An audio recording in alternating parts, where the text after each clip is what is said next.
que a gente vai discutir basicamente, nossa palavra-chave aqui vai ser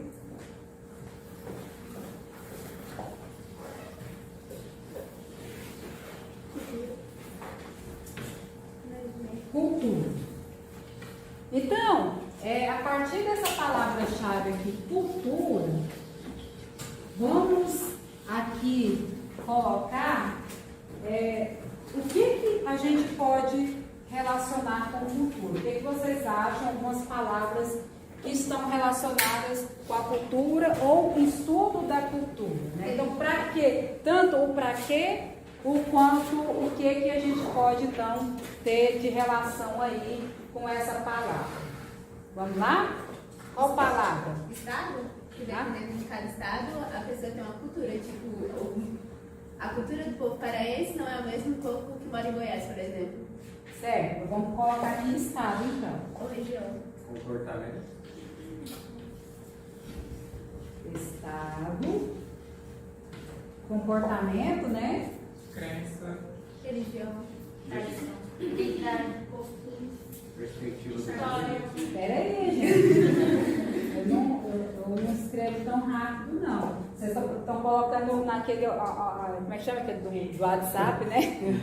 O rapidinho. Então está, que mais? Religião. Hã? Crença. Crença, né? Tá religião também, sabe? Isso. Somente religião, né? Aí aqui no crença a gente pode pegar aqui religião.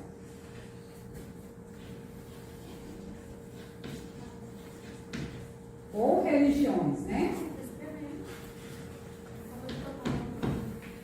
Aí o que mais que vocês falaram? Padrão social. Então aqui.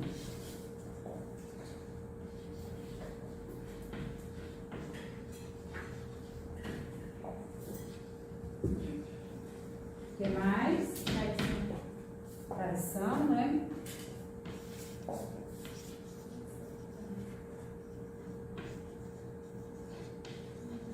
Tem mais? O que mais? História. História. Indivíduo.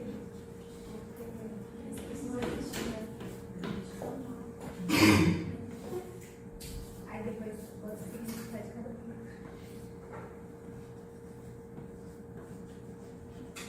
Indivíduo. Perspectiva, como a cultura influencia na perspectiva de cada um sobre o mundo. Visão de mundo, né?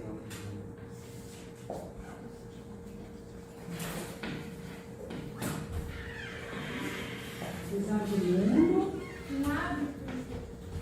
Hábito.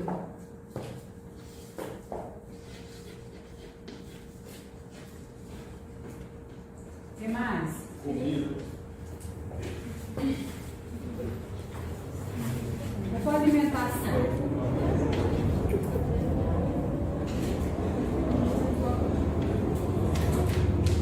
O que mais?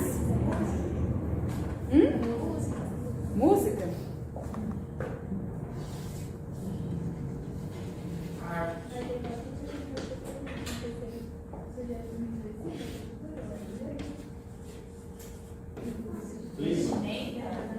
Vestimenta? Gênero também entra, professora, ou não? Sim.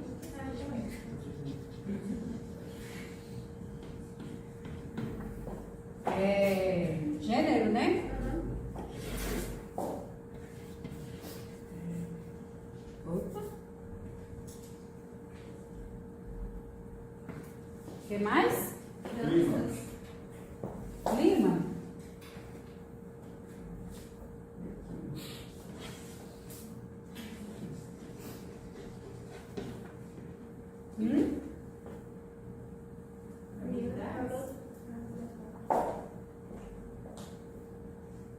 Ok, comportamento barra habilidades.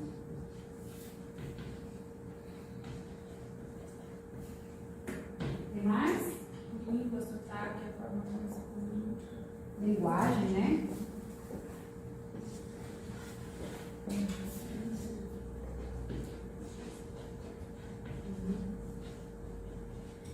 Mais alguma coisa?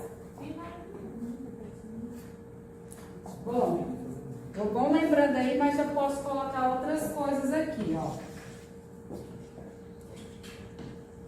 Sexualidade.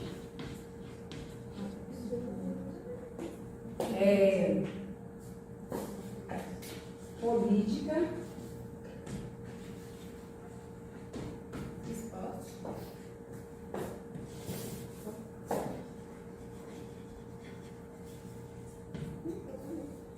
Esporte. E uma coisa aqui que a gente pode pensar que envolve tudo isso aqui é uma coisa chamada preconceito.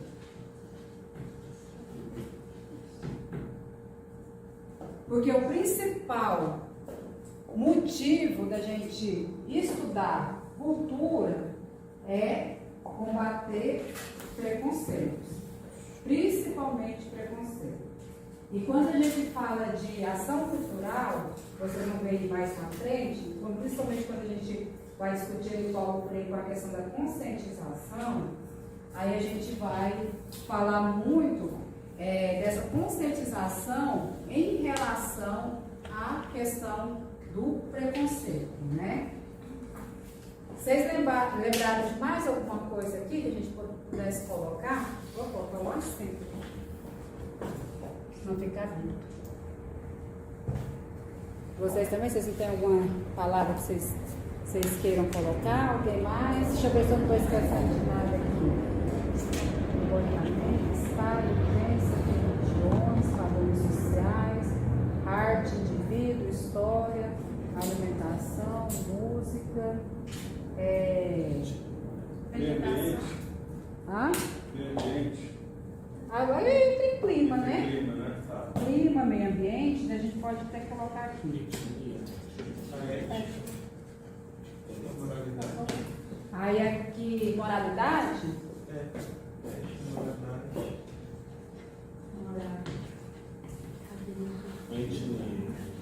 Eu acho que a gente pode colocar etnia. Acho que a gente pode colocar aqui fake news também, né? Vou colocar fake news.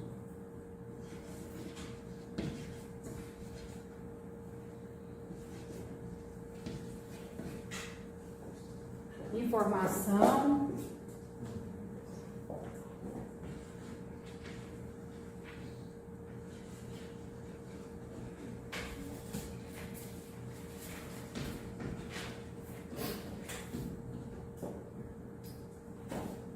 Aí, se a gente for lembrando, a gente vai colocando aqui. Mas ali, ó, então quando a gente pensa no conceito de cultura, ele vai muito além de, muitas vezes a gente fala assim de um modo geral, né? Que cultura são os modos, a forma que cada um ou cada uma vive ou pratica certas ações, né? Até porque a cultura, ela envolve, a gente deve estar esquecendo de várias outras palavras aí que a gente poderia colocar nessa nuvem, envolve muitas outras questões relacionadas a isso, né? Então, aí um dos grandes focos aqui que a gente percebe quando a gente vai falar, quando a gente vai pensar nas guerras, quando a gente vai falar em conflito, quando a gente vai falar em polaridade e outras coisas, eu acho que tem algumas palavras aqui que elas são as principais assim, no quesito conflito, né? Até a palavra conflito tem que entrar aqui, né? Deixa eu colocar aqui conflito. Aliás, eu posso até colocar.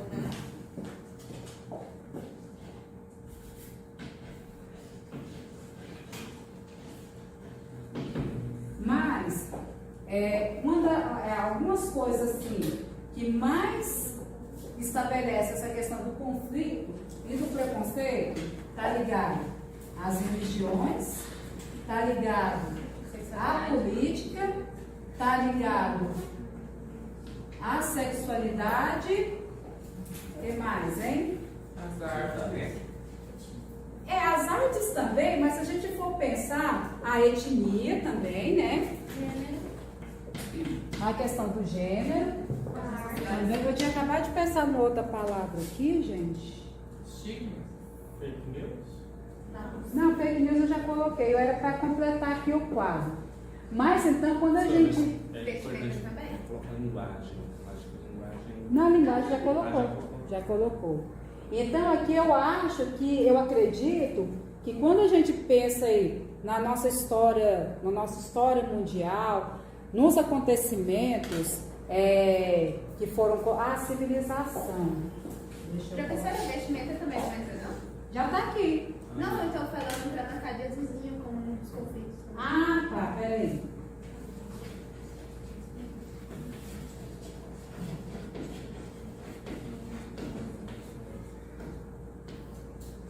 A gente pode colocar vestimenta, mas quando a gente fala em etnia, gênero, religião e política, acaba que a vestimenta entra num aspecto assim, não sei se você quis dizer, principalmente nesse conflito que tem da forma ou como as mulheres podem ou proíbem-se as mulheres de usar certas vestimentas, pode estar ligada a isso, né? Mas aí dentro daqui do aspecto do gênero, ali a gente pode colocar. É um ponto de conflito, mas quando eu falo em conflito, é conflito que tem a ver assim com acontecimentos que geraram guerras, que geraram muitas mortes, que geraram assim problemas sociais e conflitos que tiveram uma dimensão gigantesca, O né? Estado entraria também, professora, nesse caso. O Estado, né? Seria mais a causa do conflito. Como é que é? Seria mais a causa do conflito. Isso, a causa do conflito. Porque o que acontece? A questão da sexualidade é uma delas também. Porque hoje a gente pensa o que a gente tem agora estudado e vendo uma abertura maior, não tanto nas escolas, que eu acho que precisa avançar mais, mas pelo menos dentro da universidade, a questão da sexualidade. Por quê? E a sexualidade não é só no sentido do respeito às diferentes manifestações sexuais, não.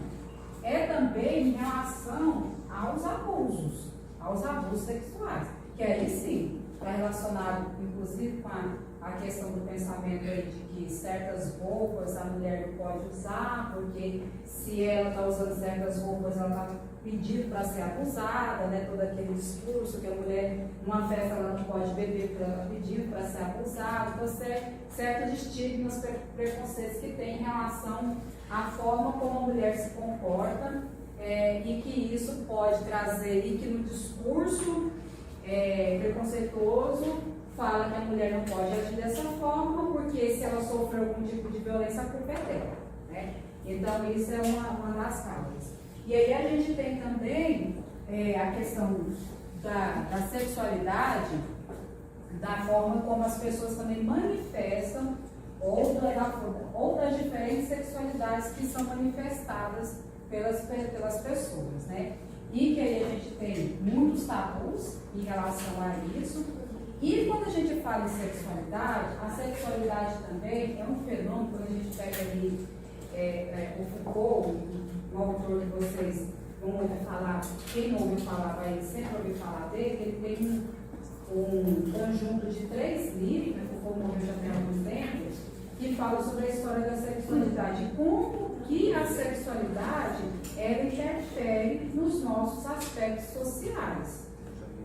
Então, às vezes, da história da sexualidade, ele vai falar muito do controle que se procurou ter na era vitoriana ali, das práticas sexuais, porque se as pessoas tivessem muita liberdade em relação à sexualidade, não interessa se seja uma sexualidade voltada para a homossexualidade ou não, para uma heterossexualidade, mas que as pessoas não poderiam ter tanta liberdade assim para essa questão da sexualidade, porque senão elas deixariam de lado outras questões que estavam voltadas, inclusive, para a produção do capitalismo.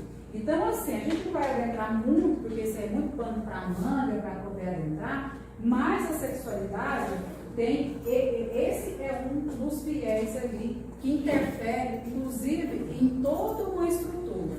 E aí, dentro dessa perspectiva das diferentes manifestações sexuais, é porque nós, enquanto seres humanos, passamos há muito tempo, inclusive por conta das questões de crença e religião, pensando assim, o que é certo e o que é errado. Então, uma relação heterossexual, ela é certa, e a justificativa que muitos sempre apresentaram estava voltada à questão da reprodução, do sexo e reprodução.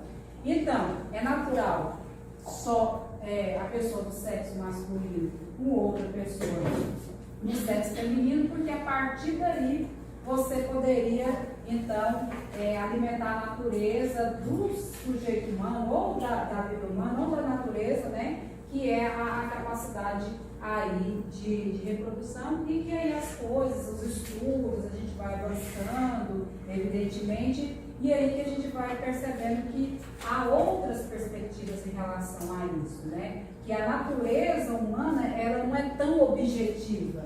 Assim, a gente coloca esse tema da sexualidade como exemplo, mas em todos os vieses, a natureza em si, ela não é tão objetiva. Né? Então, isso não é isso porque é isso. Né? Então, vocês vão ver isso, inclusive, semana que vem, com a aula que vocês vão ter. Então, tem as diferenças, tem as coisas que saem um pouco, ou que saem muitas vezes, desse conceito que a gente diz correto, né? Que quando a gente vai perceber ali, quando a gente vai mais a fundo, a gente vai perceber, então, que existem essas diferenças. Então, hoje é muito importante, inclusive até no meu mestrado, que eu fiz em comunicação, eu estudei identidade, só que a identidade relacionada às questões sexuais, às questões homossexuais, do masculino homossexual. Então, e aí a gente vai descobrindo muitas coisas, né? Vamos descobrindo os conflitos que vão... Nossa, esqueci do tracinho. A gente vai descobrindo os conflitos que vão sendo gerados a partir de uma manifestação sexual que eu tenho ou que eu deixo de ter. E aí isso vai criando também os tabus, né? Os tabus de falar das diferentes manifestações sexuais, que é o que eu falei para vocês, que muitas vezes não ocorre na escola, né, na educação básica. Isso é ruim, porque é justamente, principalmente ali naquela fase do ensino fundamental 2, ali quando as crianças estão saindo da infância e indo ali para a puberdade, que vão descobrindo então essas preferências, não vou dizer nem preferências, né? A sua natureza de ser, da sua sexualidade. E aí, então é justamente isso aí. E aí o tabu, como é tabu isso nas escolas, isso não é discutido, e muitas vezes na casa nem se fala, tanto isso quanto a própria percepção que a criança, que o adolescente tem do próprio corpo, até para evitar um abuso. Quantas vezes que a gente já viu aí, por exemplo, exemplos de crianças que descobrem que estão sendo abusadas sexualmente depois que na escola teve uma aula desse tipo de assunto. Que até então a criança não tinha ideia do que ela estava passando, que aí ela vai e desenha lá, né? E mostra que está surgindo esse tipo. E aí é um tabu dentro de casa, é um tabu na escola, que quase não se fala, que tem essa discussão que quem é que tem que tratar disso, se é a família, e aí tem um discurso muito forte que é a família, só que o problema na família, é que a grande maioria dos abusos acontece pelo pai, pelo irmão, pela mãe, pelo tio, pelo primo, né, pelo amigo da família. Então, aí não se discute e aí fica refém a isso, sendo que os principais casos de abuso têm a ver, então, com as práticas que são realizadas dentro de casa. E aí uma outra coisa, assim, que gera conflito e preconceito é a questão das religiões. Cada um de nós temos ou não temos algum tipo de crença, né? Seja dentro da religião cristã ou seja de religiões não cristãs. Então aí, até mesmo dentro das religiões, por exemplo, se a gente for pegar a sociedade brasileira, que ela é, na sua grande maioria, de pessoas de religiões cristãs. E mesmo dentro das religiões cristãs, a gente tem os conflitos, sejam de pessoas evangélicas, até no núcleo ali evangélico, você tem os conflitos das diferentes, como é que a gente fala no caso das igrejas evangélicas, os diferentes denominações aí dentro das igrejas evangélicas, você tem ali os conflitos. E da igreja católica da mesma forma, em relação à apostólica romana, em relação à renovação carismática, né? Também a gente tem, e tem o conflito aí católico, evangélico, isso e espiritismo, essa coisa toda, né? E aí é uma causa de grande conflito, inclusive dentro do próprio seio familiar. Qual família que nunca ali teve uma discussão, uma briga, porque tem uma parte que é de uma religião, outra parte que é de outra religião, e aí que as pessoas não se entendem, e aí vira ali um conflito. E essa questão da religião, os conflitos, eles chegam a ter dimensões planetárias, né? Que a gente sabe que muitas dessas guerras têm muito a ver com essas questões religiosas, até pelo próprio preconceito em relação ao que existe. E aí esse preconceito, ele fica muito evidente, principalmente porque a gente tem alguns padrões sociais, né? Então, assim, ou até hoje a gente ainda vê muito preconceito em relação a religiões de matriz africana. Porque macumba, porque não sei o quê. Então, tudo voltado, como se as religiões de matriz africana elas fossem voltadas para algo ruim, né? Então aí a gente sempre vê discursos como esses, né? E aí a partir do estudo, a partir do conhecimento, a gente pode colocar essa palavra aqui também, conhecimento. Aliás, eu posso colocar ela aqui.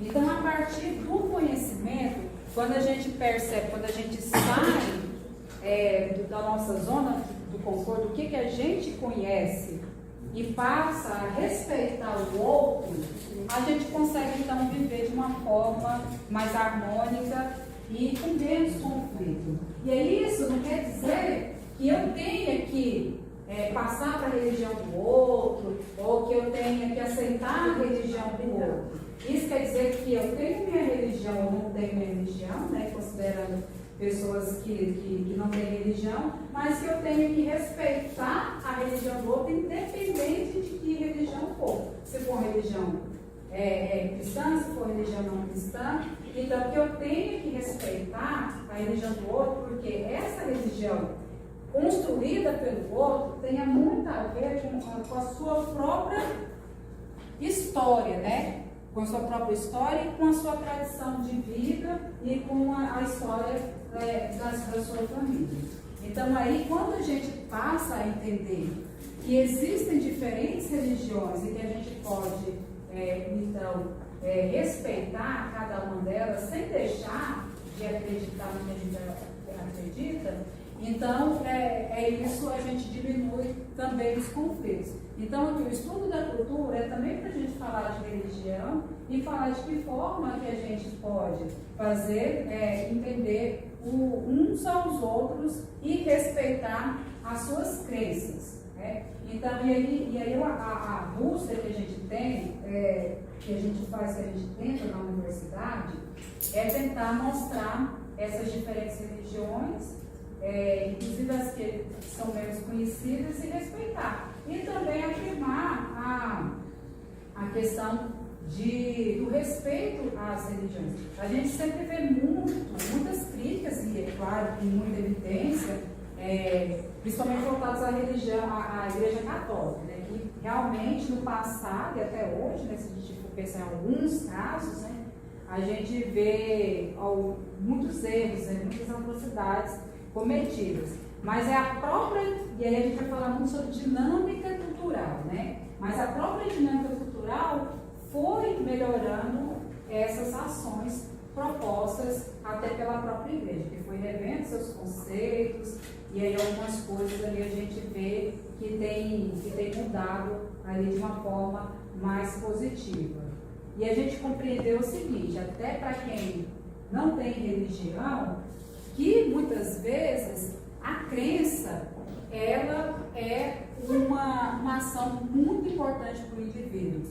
E especialmente quando as pessoas às vezes frequentam as comunidades, né? E quando a gente pensa nas comunidades religiosas, é interessante porque você tem a oportunidade de conviver com as pessoas, de ajudar as pessoas, de entender o problema das outras pessoas e tentar, então, conviver de uma forma mais pacífica. E as comunidades religiosas, elas permitem isso. E um outro aspecto interessante das comunidades religiosas, que podem ser pontos que você pode aprender. E para além das questões religiosas, são espaços que você pode aprender com o outro, né? Então, por isso a gente tem até projetos aí de bibliotecas comunitárias em comunidades religiosas aí também, que tem ajudado muito a gente nisso. Aí outra coisa assim, que gera muito conflito tem muito a ver com essa questão da etnia, que a gente pode relacionar com o Estado, que a gente pode relacionar com, aliás, falando aqui primeiro da política, né? Então, a gente teve eleições aí, vamos dizer assim, uma divisão, uma polaridade muito grande e de grandes conflitos que foram surgindo em relação às questões políticas, né? Seja pessoas de esquerda, de direita, de centro, de extrema esquerda, de extrema direita. Então, que a gente vê aí o quanto que esses conflitos eles foram destruidores aí na perspectiva desde o seio familiar, né? De pessoas da própria família que pararam de conversar uns com os outros a respeito disso.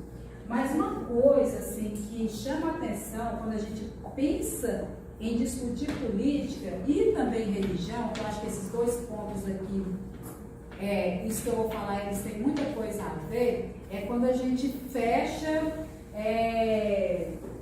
nas bolhas. Então, assim, eu só vou fechar, aí as redes sociais, os motores são perfeitos para isso, né? Então, aqui na minha bolha, eu só vou escutar, só vou ver, só vou pensar naquilo que eu acho que é o certo. Então, se eu sou de esquerda, eu vou lá só seguir pessoas de esquerda, eu vou deletar todas as pessoas de direita da minha rede social, eu vou, tudo que for de direita eu não vou seguir, aí você se fecha, né? Aí você se fecha só em umas bolhas, porque tudo que vai vir vai ser daquilo que vai dar razão para você. E muitas vezes o debate é importante, sempre o debate é importante. Então, mesmo eu não tendo uma preferência política, ao contrário, eu preciso saber o que se está discutindo. Que nem tudo é perfeito. Não existe uma religião perfeita, não existe uma coisa política aí perfeita também. Todo mundo, o Edgar Morin fala o seguinte, nós todos somos anjos e demônios, né? Então a gente tem o nosso lado malvado e tem o nosso lado bonzinho. Às vezes tem uns que tem mais uma coisa do que outra, mas a gente não é nem 100% perfeito, nem 100% imperfeito. Né? E assim é com relação, então, a essas manifestações culturais que causam, então, grandes conflitos. E acabam, então, gerando muitos preconceitos. E aí o que a gente precisa fazer é a gente ser aberto ao diálogo, ser aberto ao debate. Pode falar. Quando ocorre a alienação de religião política, acaba levando ao preconceito, que acaba levando à ignorância, igual nesse caso recente que teve de 58 pessoas morrerem por religião, de fazer um jejum para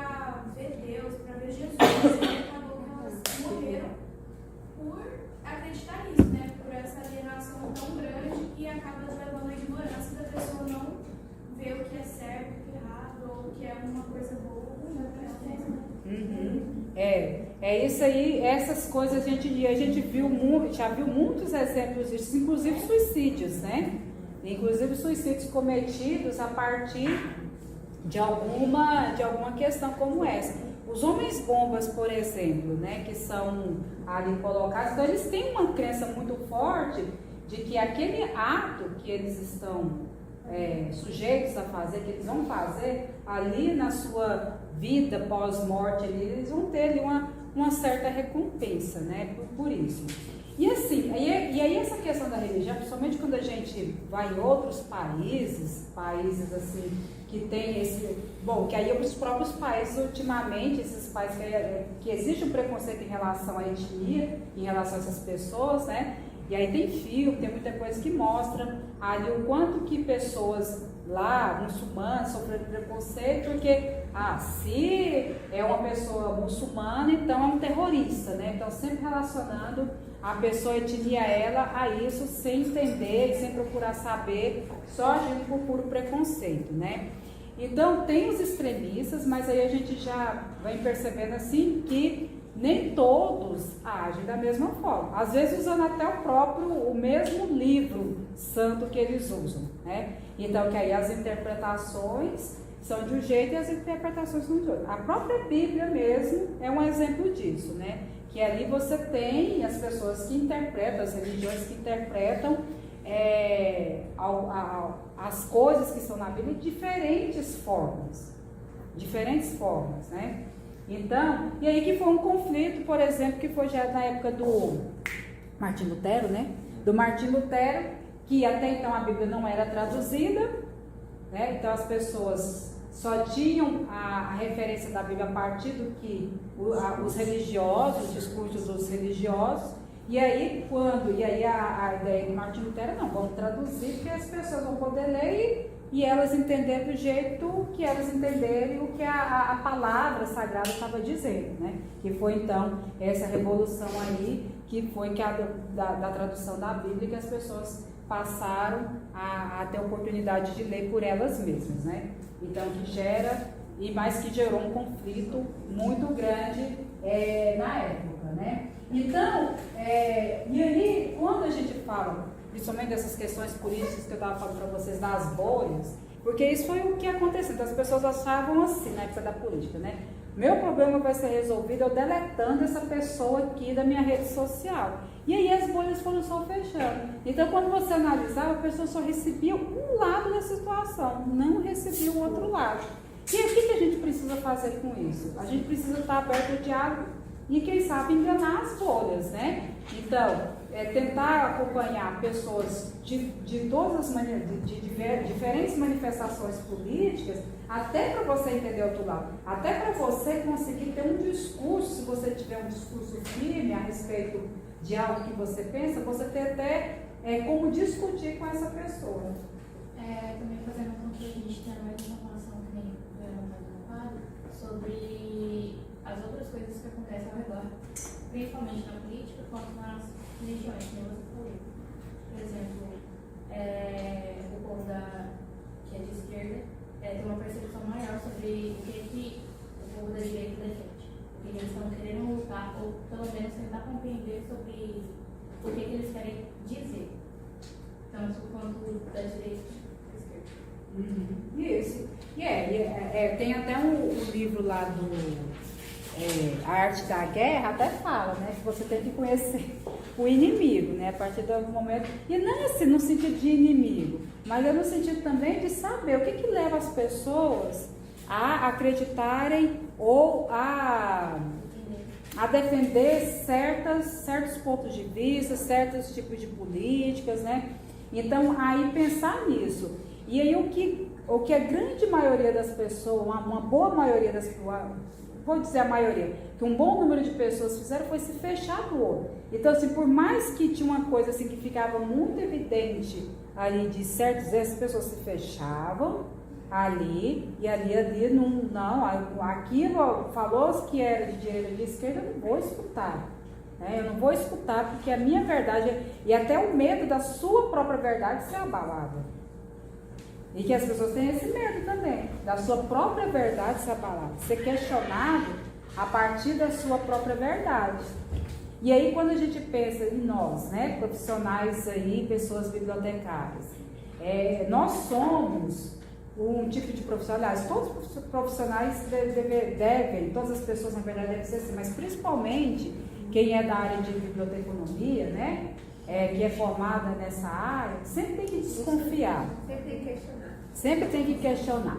Sempre tem que questionar, porque, gente, quando tiver quase na hora, vocês me avisam, viu? Aí sempre tem que questionar, porque o nosso papel é esse. Então foi o que o Josué fez ali no trabalho dele de mestrado, que descobriu que muitas pessoas bibliotecárias divulgavam fake news, né? Divulgavam fake news, ou seja, o profissional que é aquele que foi formado para identificar e para poder saber as fontes de informações corretas, tinham grandes erros de divulgação. E engana-se quem pensa que só divulga fake news pessoas com pouca escolaridade, pessoas mais humildes. A divulgação, e eu estou falando, não é de divulgação de fake news proposital, estou falando de inocência mesmo, de divulgar de forma inocente, sem ter intenção de divulgar notícia falsa. Pessoas, a gente viu muitos docentes aí com doutorado e tudo, que divulgavam na inocência. Ah, porque? Não, eu divulguei porque era um amigo meu conhecido, não sei o que passou, e aí sabe? Então a gente hoje sempre tem que desconfiar da informação, né? Então por isso que é importante, por exemplo, o que eu faço? Eu, nas redes sociais, eu sigo diferentes canais de comunicação, de jornalismo, né? Até para eu ter diferentes pontos de vista, apesar que chega um ponto ali que é tudo tão igualzinho, mas aí você tem que sempre bem aquele que é o oposto para você perceber ali a informação. E você ainda não ficar feliz em a fonte que gerou aquela informação. E além do que está escrito lá, que o jornalista escreveu, e ir à fonte principal que esse jornalista ou essa jornalista teve acesso. Fora que normalmente só coloca a manchete para chamar atenção. A pessoa não chega a ler a matéria, daí só pela manchete a pessoa pode ter várias interpretações, cada um. E na matéria até pode ser escondida para ter uma informação mais certa. E é que aí a manchete é que se usa assim para chamar a atenção. E aí muita gente às vezes fica presa à manchete, e aí às vezes quando você vai ler a notícia não é exatamente aquilo que a manchete está colocando, né? Às vezes ela coloca ali de uma forma, igual essas algumas redes aí, principalmente de alguns artistas, de alguma fofoca de artista, que aí coloca uma coisa assim, olha o que fulano fez, né? Então aí uma coisa absurda que o fulano fez assim, que deixa na dúvida, né? Fulano fez uma coisa que surpreendeu todo mundo, né? Pega um artista, alguém assim. Aí pra quê? Pra você ir lá e clicar, e quando você clica e abre, aí aquela rede ela vai ganhando ali visibilidade, tudo, né? Vai ganhando ali a questão. E se ela coloca uma chamada que não seja tão atrativa, aí muitas vezes as pessoas não vão interessar. Então aí tem essa forma aí, esse chamariz que as pessoas fazem para então entrar nessa rede social e acaba gerando ali um número de pessoas que vão. Igual o que aconteceu também, que é um exemplo disso, e aí a gente tem que ficar muito esperto com isso. Tem muitos artistas, eu vou te dar um exemplo de artista e exemplo dentro da política também. E a pessoa assim que tá. A Luana Piovani está separando o Pedro Scooby. E aí eles começam com uma briga lá nas redes sociais. O que é aquela briga das redes sociais gera? Engajamento. Então muitas coisas são propositais, gente. Muitas coisas são propositais. Que aí gera engajamento, que aí você fica curioso. Nossa, aí ela fala, porque o Pedro Scooby não está pagando a pensão para os filhos. E aí você fala, nossa, mas como assim, né? E você vai lá na curiosidade e isso só vai gerando engajamento, tanto para um lado quanto para o outro. Né? Para gerar. Então, coloca uma coisa polêmica para gerar engajamento. Gente, acho que vocês vão lembrar disso, talvez vocês também. Quem foi aquele político que fez um projeto? Eu sei assim que, tirando a obrigatoriedade de diploma de um monte de profissão, inclusive engenheiro. De Minas. É o de Minas, né? De Minas, Então, aí ele estava tirando diploma de biblioteconomia, de engenheiro civil, de psicólogo. Nossa, tinha coisas assim completamente absurdas.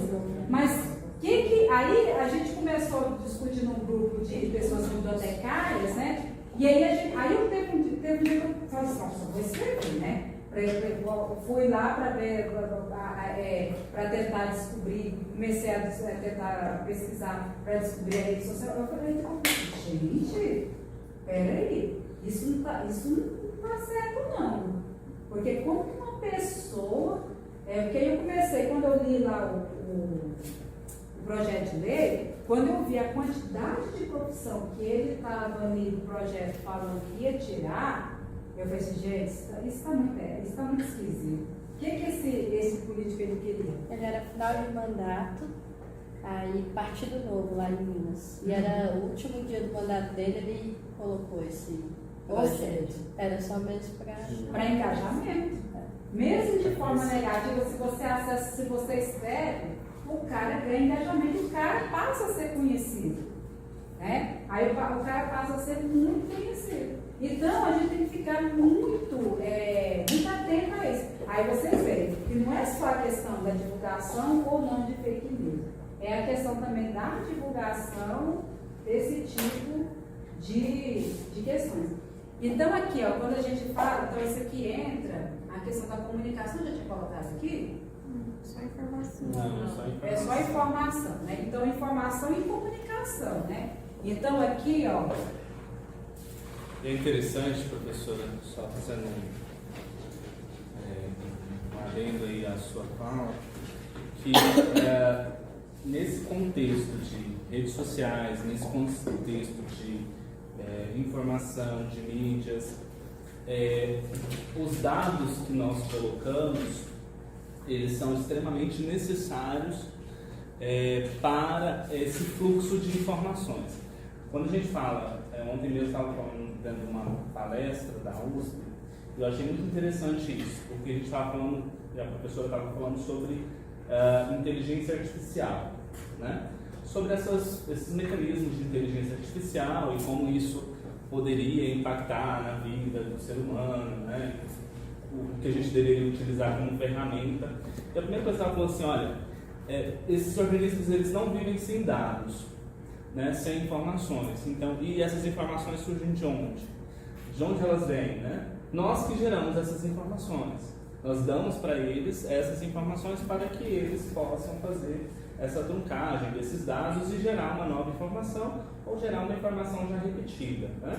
Então, eu acho interessante que, quando a professora fala disso, os bots e os dados, a própria criptografia dessas redes sociais, elas utilizam desses mecanismos para gerar esse tipo de engajamento, né? Então, assim, às vezes você está interessado, e aí a professora falou de bolhas, você está interessado em um determinado assunto, você não precisa ir no Instagram e pesquisar no Instagram assim, guarda-roupa bacana.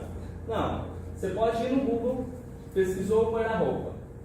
Quando você for passar no Instagram, o que você vai ver de guarda-roupas, né, é surreal. Então, assim, significa que você deu para esse mecanismo um dado que você está interessado, né, e ele vai te gerando outros dados a partir daquilo que ele acha que você tem interesse.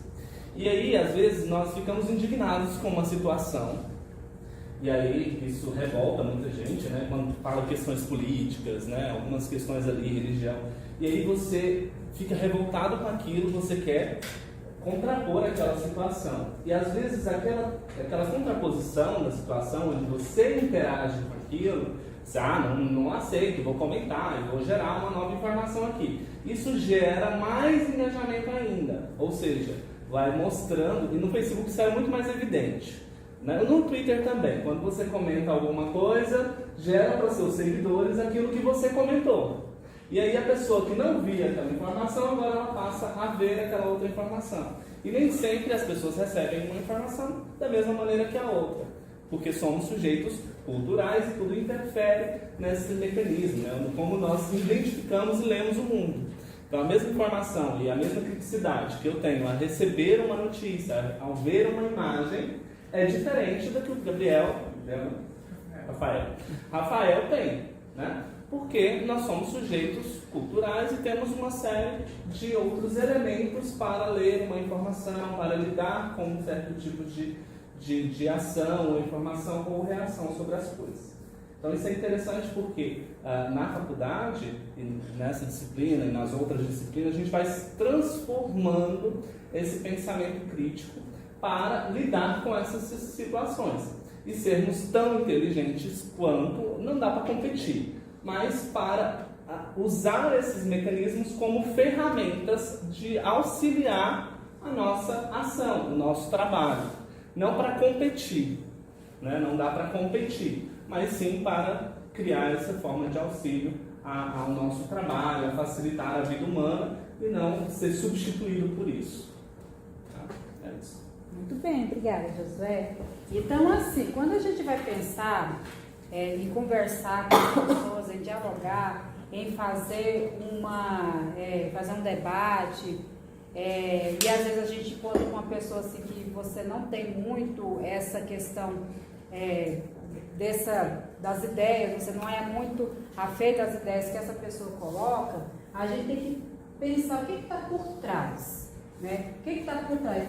De onde vem ali o comportamento, a linguagem, a religião dessa pessoa, a etnia, a forma como essa pessoa passou a infância. Então isso tudo isso que a pessoa forma de expressão, seja a partir da linguagem, seja a partir do discurso de uma maneira geral, essa pessoa acumulou isso durante ali sua trajetória de vida.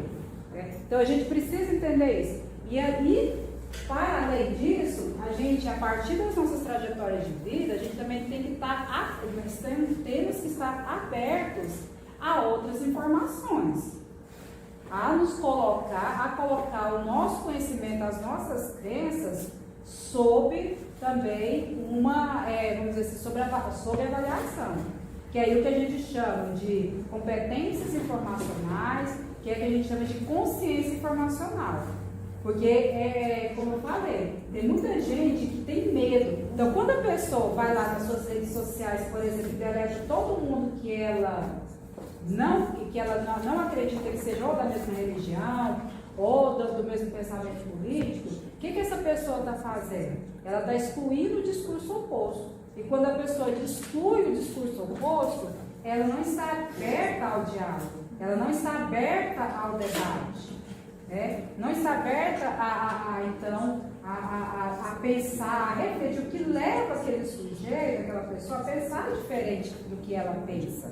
E aí, a partir desse momento, quando você entende o outro, aí sim você entende, você passa a evitar conflitos e o preconceito, e a partir disso você gerar um conhecimento. Então, de que forma que eu vou entender certa religião do outro, uma religião que eu não sigo, se eu não conhecer? Se eu não pensar no que levou, qual é a história daquilo ali que levou àquela crença, ou a certos posicionamentos políticos, certas visões de mundo. Então, tudo isso a gente tem que perceber, porque nós somos todos seres culturais. E a cultura, como o Roque de Barros lá vai colocar para vocês, que vocês vão ver semana que vem, a cultura ela é dinâmica. Então, por exemplo, eu tenho coisas que eu escrevi no passado, coisas até que eu coloquei na minha dissertação do mestrado, que hoje eu não escreveria daquela forma, que as coisas já mudaram. Então, por exemplo, é claro que vocês não são dessa época, ela é, dos Trapalhões, né? Então, nos Trapalhões, mas algumas pessoas, alguns talvez possam ter assistido, mas a forma como o Mussum era tratado lá nos Trapalhões, o Mussum era o personagem negro lá, a forma como ele era tratado naquela, que era assim, colocado como normal, hoje é um absurdo, né? Hoje é preconceito, um preconceito muito. Ave Maria, se a gente tivesse algum programa que tratasse o Mussum da forma que ele era tratado. Mas a gente também tem programas muito recentes, como por exemplo, acho que a Zorra Total, que tinha aquele personagem homossexual também, né, que ele era retratado de uma forma também negativa. Então, assim, por quê? E aí isso mudou, porque a cultura é dinâmica.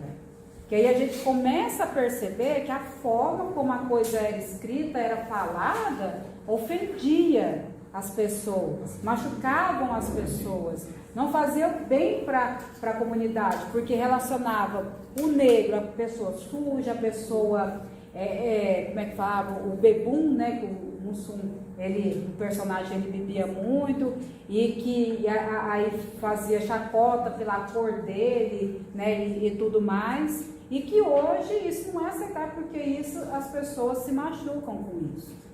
Teve um exemplo recente também que eu achei interessante. Quem que conhece o Felipe Neto, o youtuber? O Felipe Neto ele fazia muita piada com o Bruno, que ele era gordinho. Né? E você fala, não sei o que, Bruno gordo, não sei o que, não sei o que, não sei o que. Aí teve um pai, né, que falou assim, olha, eu acho seus conteúdos até interessantes, mas eu me sinto ofendido quando você fica fazendo chacota do Bruno porque ele é gordo. E aí ele já me contou isso, falou que nunca mais ia fazer isso. Então, assim, as pessoas vão mudando. Quando a gente pega ali o livro do Monteiro Lobato, a forma como é escrita ali, a Emília, a tia Anastácia, né? A tia Anastácia e tudo. Hoje fala-se o seguinte, até querem ter uma discussão até de proibir o livro por conta da forma preconceituosa que era retratado, mas que naquela época era outro contexto, que tudo a gente tem que analisar o contexto, né? E que aí eu penso assim, que de repente a gente possa trabalhar isso e mostrar que era outro contexto e que hoje a gente não age daquela forma, né? Então tem esses conflitos e tem essas questões também que para mostrar que a cultura ela é dinâmica e que ela sofre alterações a partir de tudo isso aqui, ó, a partir da mudança de pensamento, das informações, do conhecimento que a gente vai adquirindo.